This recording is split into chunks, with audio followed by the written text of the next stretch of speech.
Pagi ini atau hari ini kita akan memulai materi kita dalam mata kuliah Hukum Surat Berharga. Ada 3 dosen pengasuh yang akan memberikan materi untuk Hukum Surat Berharga.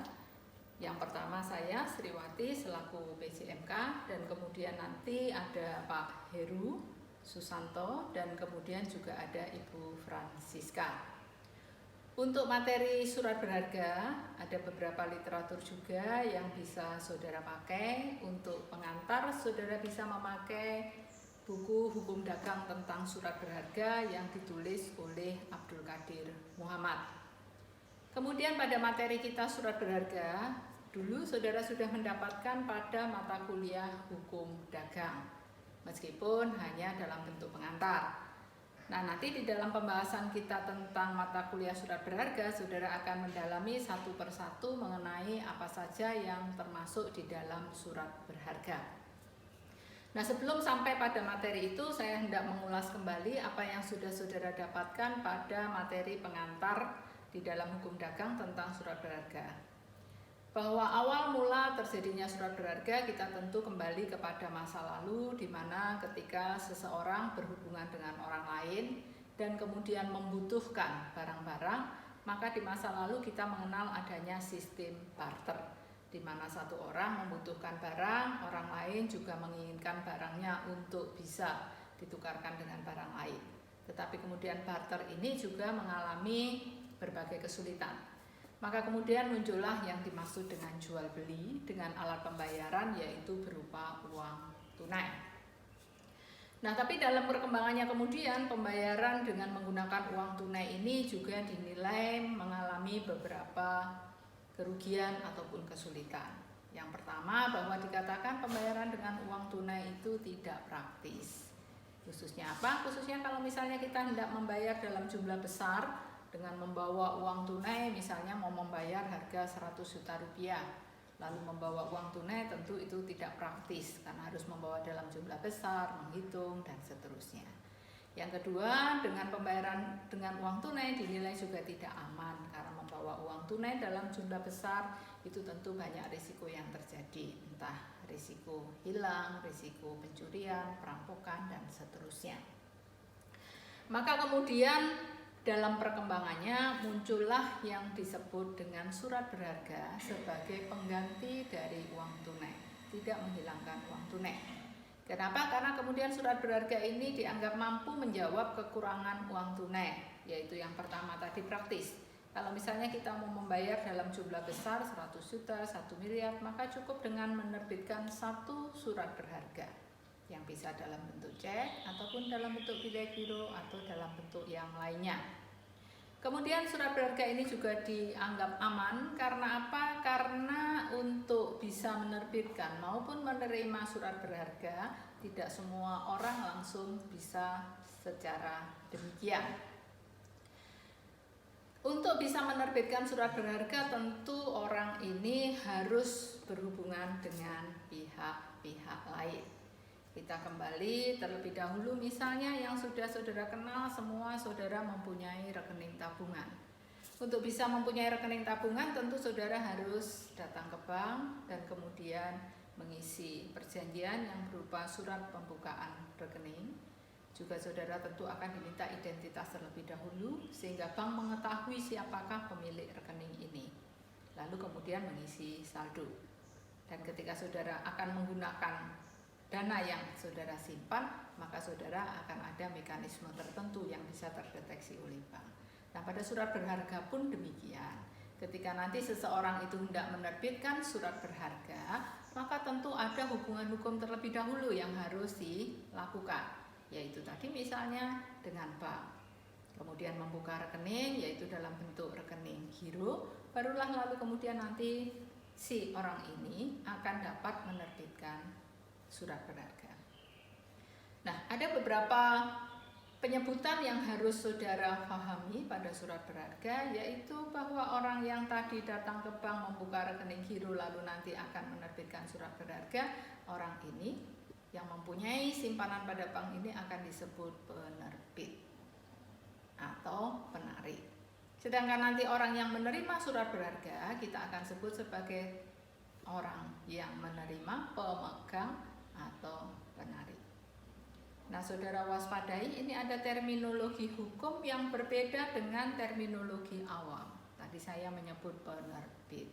Nah, penerbit kalau orang awam mungkin yang dibayangkan adalah penerbit buku, percetakan. Tapi yang kita bahas di sini bukan.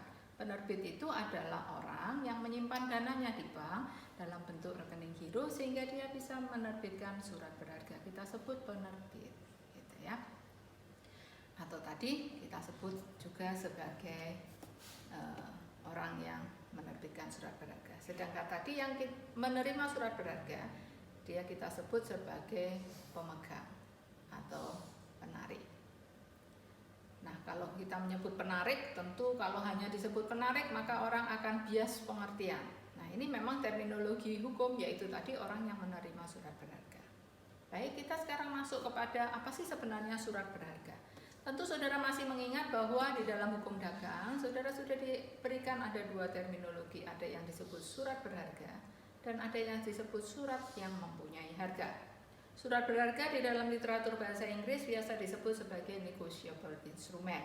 Sedangkan kalau kita menyebut surat yang mempunyai harga, maka di dalam literatur bahasa Inggris disebut sebagai letter of value.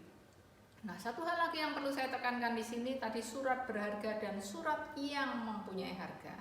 Kalau kita belajar bahasa Indonesia, awalan ber itu artinya mempunyai. Surat berharga, surat yang mempunyai harga. Kalau kita terjemahkan dalam kamus bahasa Indonesia. Tetapi harus saya ingatkan kembali, ini adalah terminologi hukum sehingga surat berharga dan surat yang mempunyai harga itu adalah dua terminologi yang berbeda. Oke. Apa itu surat berharga? Yang lalu pada materi hukum dagang, saudara sudah mendapatkan bahwa surat berharga adalah surat yang oleh penerbitnya sengaja memang diterbitkan sebagai pelaksanaan dari pemenuhan suatu prestasi, yaitu yang berupa pembayaran sejumlah uang. Oke, jangan demikian jelas di situ bahwa kita akan menyebut surat berharga yang pertama tujuannya adalah sebagai alat bayar. Ketika tadi A membeli barang, dia tidak perlu membayar dengan sejumlah uang tunai, tapi menerbitkan surat berharga sebagai alat bayar. Yang kedua, bahwa surat berharga juga berfungsi sebagai alat untuk memindahkan hak tagih. Ketika tadi A membayar dengan surat berharga ini juga bisa dipindahkan kepada pihak lain. Kemudian, surat berharga ini juga merupakan surat bukti hak tagih. Artinya orang yang menerima surat berharga, dia berhak untuk menagih pembayaran sejumlah yang tersebut di dalam surat berharga. Contohnya apa? Contohnya nanti kita akan bahas yang disebut dengan wesel, cek, biliar giro, dan seterusnya. Nanti itu satu persatu akan dibahas pada minggu-minggu berikutnya. Sedangkan surat yang mempunyai harga di dalam materi kita, di dalam materi kita ini kita perlu bedakan, surat berharga itu adalah surat bukti diri bagi pemegangnya, yaitu dialah yang berhak atas apa yang tersebut di dalamnya. Nah, dengan demikian bahwa surat yang mempunyai harga tidak dimaksudkan sebagai alat pembayaran dan surat yang mempunyai harga juga tidak dimaksudkan untuk diperjualbelikan. Misalnya apa? Misalnya saudara membeli tiket untuk apa misalnya? Tiket kereta api. Maka dengan saudara memegang tiket itu, saudara adalah orang yang berhak untuk naik kereta api sesuai dengan yang tertera di sana. Dan tiket ini tidak dimaksudkan sebagai alat pembayaran. Saudara tidak dimaksudkan membayar pada orang lain dengan menyerahkan tiket itu. Atau contoh lain misalnya karcis. Atau yang lain lagi misalnya sertifikat hak atas tanah. Ketika saudara mempunyai sebidang hak atas tanah dan kemudian saudara diberikan sertifikat sebagai tanda bukti bahwa hak atas tanah yang tercantum dalam sertifikat itu adalah milik saudara, maka sertifikat itu adalah surat yang mempunyai harga sebagai bukti diri bahwa orang yang tersebut namanya di dalam sertifikat dialah yang berhak atas hak atas tanah yang tertulis di dalam sertifikat itu. Nah, apakah sertifikat lalu kemudian tidak bisa digunakan sebagai alat bayar? Di dalam pembahasan kita, sertifikat bukan alat bayar. Kalau misalnya A mempunyai sebidang hak atas tanah, di atasnya berdiri bangunan rumah, lalu dia kemudian mempunyai hutang pada pihak lain, apakah tidak boleh hutang itu dibayar dengan menyerahkan hak atas tanah berikut rumahnya? Boleh memang diserahkan, tetapi tidak bisa lalu sertifikatnya diserahkan sebagai alat bayar. Perlu mekanisme yang lain, jual beli hak atas tanah, yang di dalamnya kemudian dibayar.